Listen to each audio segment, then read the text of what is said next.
Okay, hi everyone. So today let's discuss this interesting problem. So it says a 100 kilogram block is started with a speed of 2 meter per second on a long rough belt kept fixed in a horizontal position. The coefficient of kinetic friction between the block and the belt is 0.2. Calculate the change in the internal energy of the block belt system as the block comes to a stop on the belt. Okay.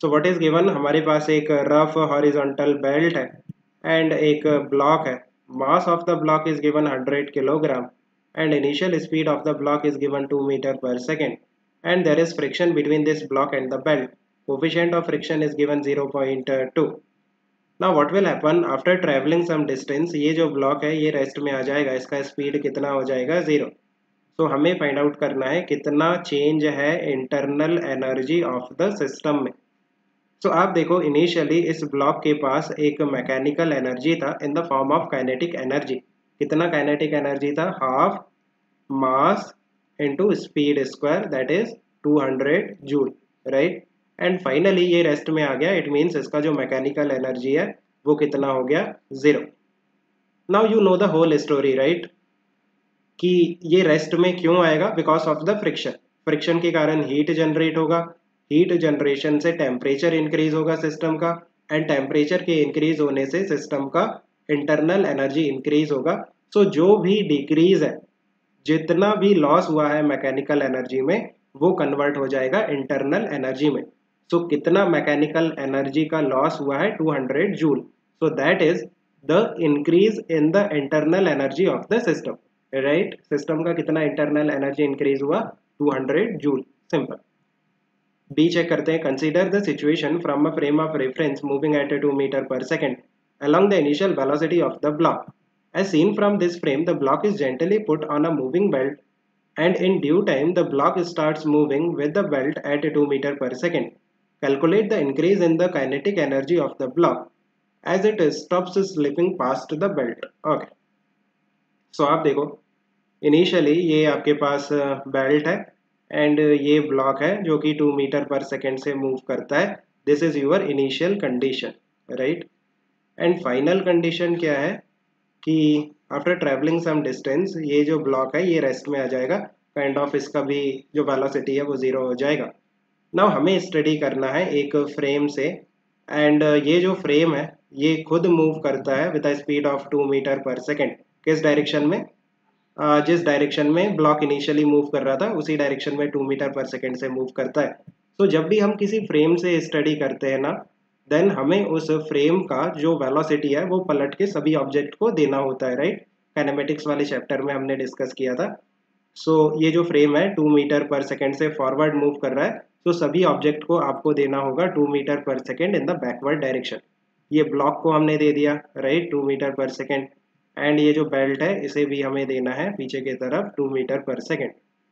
तो आप देखो इस frame से हमें कैसा दिखाई देगा कि इनिशियली ये जो बेल्ट है ये पीछे की तरफ 2 मीटर पर सेकेंड से मूव कर रहा है एंड ये जो ब्लॉक है ये स्टेशनरी है राइट बिकॉज इसका नेट वेलोसिटी कितना आ जाएगा 0 2 आगे की तरफ और 2 पीछे की तरफ सो नेट वेलोसिटी कितना हो गया ब्लॉक का 0 सो ऐसा लगेगा कि इनिशियली जो बेल्ट है वो मूव कर रहा है एंड इस ब्लॉक को हम जेंटली इस मूविंग बेल्ट में पुट करते हैं एंड फाइनल कंडीशन आप देखो कि ये जो बेल्ट है ये भी 2 मीटर से मूव कर 2 मीटर पर सेकेंड से मूव कर रहा है और ये जो ब्लॉक है ये भी 2 मीटर पर सेकेंड से मूव कर रहा है सो काइंड ऑफ कि रिलेटिव मोशन स्टॉप हो गया है जो ब्लॉक है वो बेल्ट के साथ मूव करने लगा है राइट सो हमें change in kinetic energy find out करना है for this block from the frame of this frame जो कि 2 मीटर पर सेकेंड से मूव करता है सो आप देखो इस फ्रेम से अगर हम देखते हैं देन इनिशियली ये जो ब्लॉक है ये तो रेस्ट में था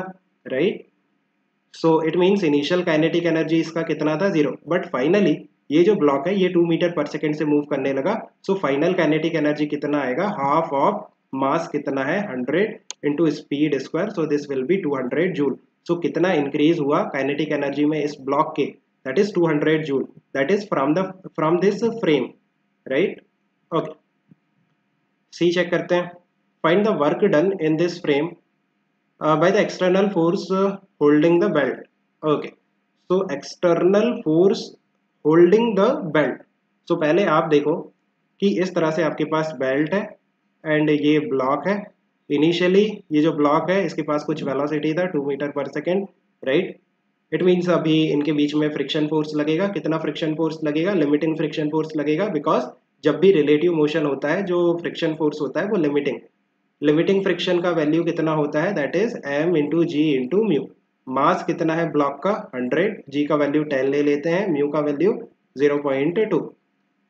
सो इट विल बी 200 न्यूटन। किस डायरेक्शन में लगेगा? ब्लॉक में पीछे की तरफ लगेगा, बिकॉज रिलेटिव मोशन को अपोज करता है ना। सो 200 न्यूटन ब्लॉक में पीछे की तरफ। And by Newton's third law you can say कि इस बेल्ट में इस डायरेक्शन में आगे की तरफ लगेगा 200 न्यूटन। बट आप देखो कि ये जो बेल्ट है ना, हॉरिजॉन्टल बेल्ट, ये तो स्टेशनरी है। सो इट मीन्स इस पे नेट फोर्स कितना होना चाहिए? 0।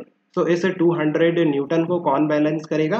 एक एक्सटर्नल फोर्स लगेगा, एक एक्सटर्नल फोर्स लगेगा जो कि इस 200 न्यूटन को बैलेंस करेगा। So what is the value of that external force? F external, that is 200 newton, right.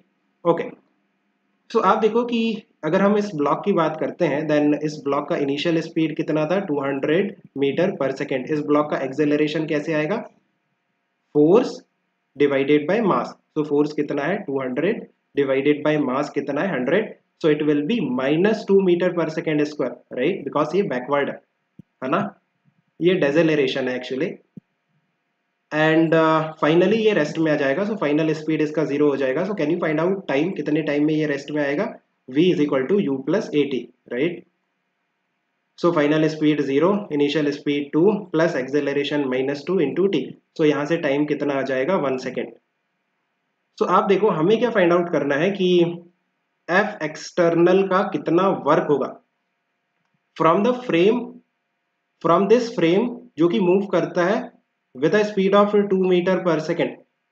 अभी हमने वर्क एनर्जी वाले चैप्टर में डिस्कस किया था, जब हम किसी फ्रेम से वर्क फाइंड आउट करते हैं then force into displacement from the frame, है ना। डिस्प्लेसमेंट हमें कहां से लेना है? फ्रॉम द फ्रेम, जिस फ्रेम से आप वर्क कैलकुलेट करते हो, बिकॉज जो डिस्प्लेसमेंट है वो फ्रेम डिपेंडेंट होता है, बट जो फोर्स है वो तो फ्रेम इंडिपेंडेंट होता है, राइट। ये हमने अच्छे से डिस्कस किया था इन वर्क एनर्जी वाला जो चैप्टर हमने पहले डिस्कस किया, राइट।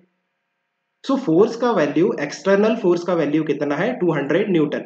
ये सेम रहेगा। So force will be 200 Newton, external force, right, that is 200 Newton. And displacement from this frame, आप देखो कि ये जो बेल्ट है ये तो स्टेशनरी है, बट ये जो फ्रेम है ये फ्रेम मूव करता है 2 मीटर पर सेकेंड से। सो 1 सेकेंड में ये फ्रेम कितना डिस्टेंस ट्रेवल कर जाएगा? 2 मीटर, राइट।